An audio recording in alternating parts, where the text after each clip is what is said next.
Hello there everyone and welcome back to another Vtuber reading of the Monster Girl Encyclopedia, I guess.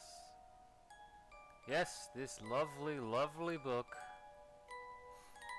which probably a couple of you wish they had. That or a lot of you guys, yeah, let's just say guys, since I don't think any sane woman would willingly watch or read from this book. I mean, probably are some out there, but what are the odds that they are watching my videos? Anyway, you guys probably beat the old stick with it, or played with your eggplant while thinking of stuff in this book. I should know. And that was a little too much information. Well, shit. Well, it's out there now and on the internet, so... Anyway, the monster girl we will be reading about today. You may know her as the mother of all monsters. You probably effed her too. It's the Echidna. Also, I just realized while looking at the illustration here in the book and the one that I'm actually using, the one that I'm using is like the old version apparently.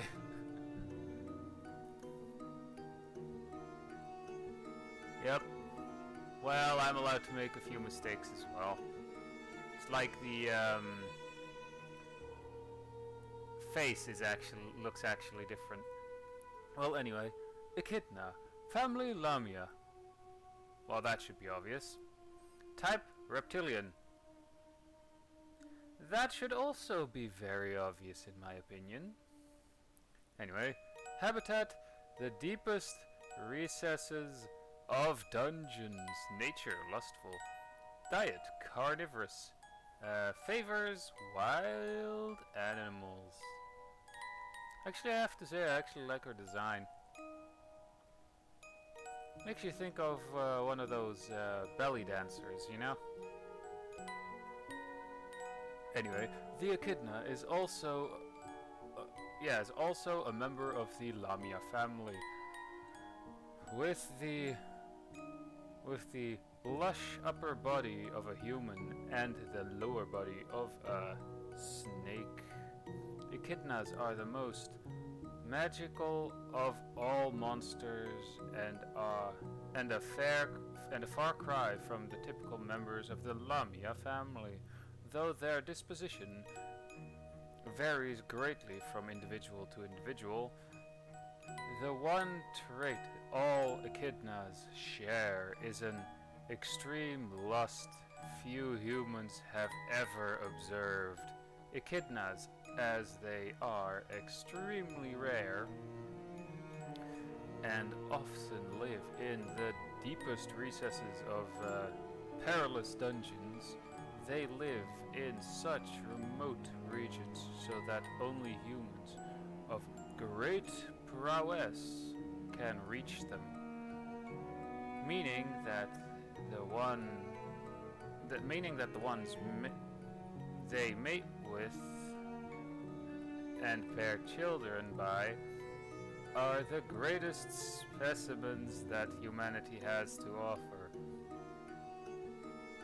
which makes me think that imagine like having someone who has zero looks, zero charisma, and essentially is a general dick, but is like really powerful. I wouldn't really consider that the best humanity has to offer, cause then we would be very fucked. Anyway, an Echidna's dungeon often contains precious treasure, mysterious potions.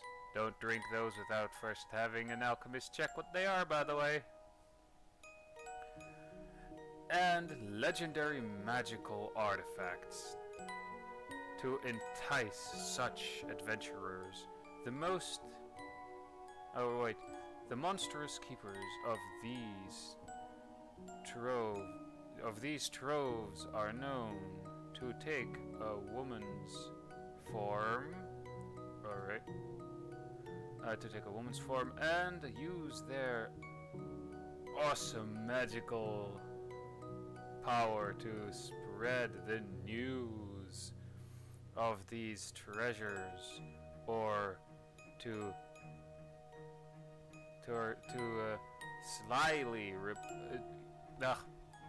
slyly promote Echidna slaying quests among humans. When an adventurer has successfully evaded the gauntlet of traps and challenges and reaches the end of the dungeon, he finds the Echidna waiting as the final challenge and reward for conquest. The Echidna, however, may be unable to conceal her excitement at having found one worthy enough to be her husband, and will wind her body around his own and make love to him. She will press every part of her to the man, oh boy, this is actually getting pretty steamy. To the man, to be sure he does not forget the taste of her breath. The taste of her Oh god damn it. Oh god damn it, I can't do this. Why am I laughing at this? I know it's just like an almost everyday thing if you have a fucking girlfriend or a wife, but god damn it.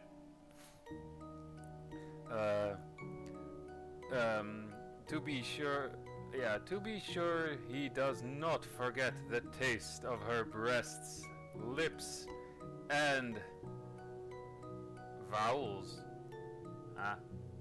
Anyway, with monstrous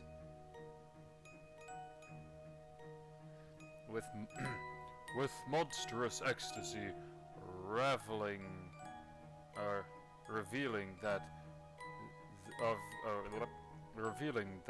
of a succubus, or rivaling, she will make him hers. An Echidna has the instinctive ability to sense a man who is destined to be a hero. This helps her find a man great enough to be her husband. It is said that some Echidnas come to the side of such men before they sow outward. Anyway, sights of greatness to support and to aid by their own hands the man they will one day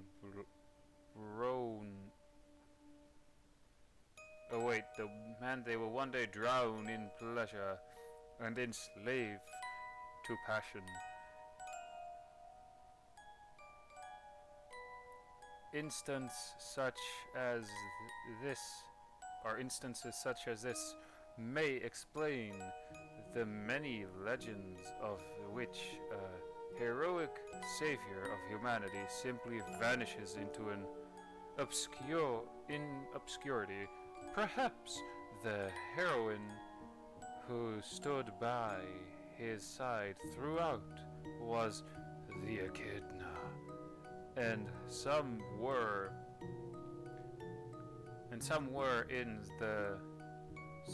and somewhere in the subterranean depths of the world, they thrive still, bound in the... Yeah, I'm not gonna read this next part for obvious reasons. Echidnas have a trait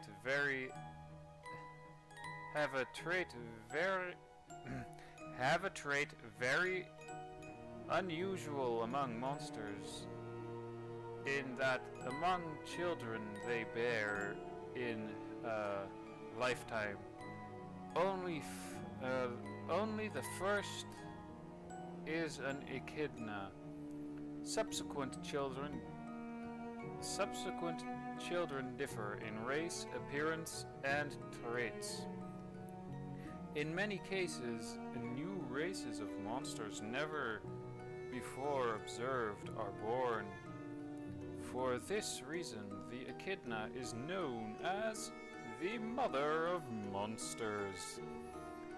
Her search for great and powerful men stems from her desire to give birth to new monsters more formidable and fantastic than ever before.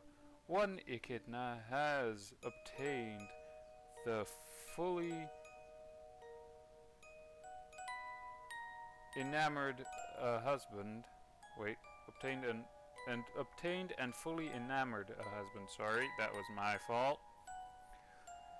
She sets to work on her essential calling to conceive his child. Oh dear. And give birth to the greatest of monsters. As far as I know, the Echidna from actual mythology gave birth to Typhon, which was, I think, if I remember correctly, cut Zeus into pieces. Quite literally. Anyway. So that one day she will gently stroke her swollen belly with the blessed smile of the Holy Mother. Yeah, don't kid yourself, there ain't nothing holy about that. And murmur, mice, and murmur. My sweet child, worth from the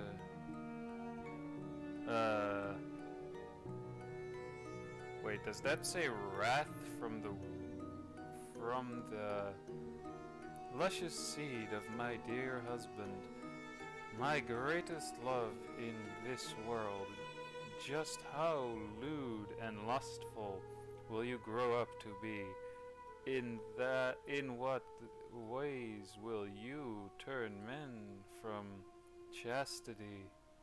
And how deep will your pleasure be as you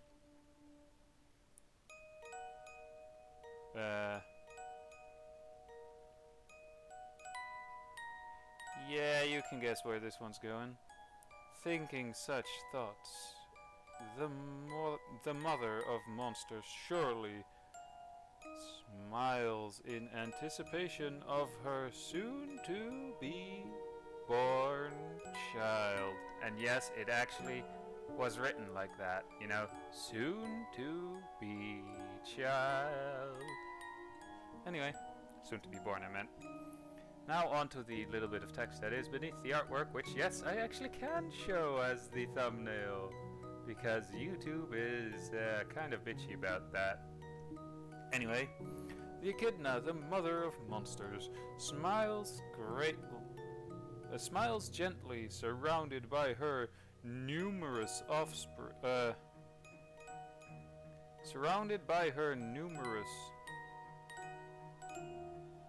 progeny, in the hopes that they will one day grow up to be vicious and live live and live lives full of the most